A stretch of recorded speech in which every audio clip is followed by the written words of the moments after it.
Okay, so while you're doing an exercise and I'm resisting, I can stop at any time and the machine basically stops producing force. But for some reason, if you feel uncomfortable or something doesn't feel right to you, you absolutely can hit the emergency stop button, which is right here. We've yet to have anybody actively really use it, but it does work. So let's say if I'm doing this exercise and I'm not sure, whatever, something happens, I'm like, okay, I gotta hit the emergency stop, I hit it. Boom. The whole system cuts off. And what you're presented with is this emergency stop has been engaged, please reset and reinitialize the system. So I assume you hit it for some reason, and you probably want to address that first. Whatever that is, take your handles off, you got any handles, just go ahead and kind of let everything go. Make sure nothing's caught.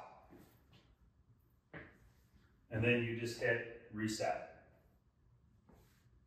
After I turn, you have to take this red knob, the one that I pushed in, turn it to the right, it'll pop back out, and allow me to reset. Now what it's going to do, it's going to reinitialize, so you want to make sure that everything is clear. That's why I took the handle off. And that's it. You will have to log back in. So no big deal. Just log back in and go back to where you were.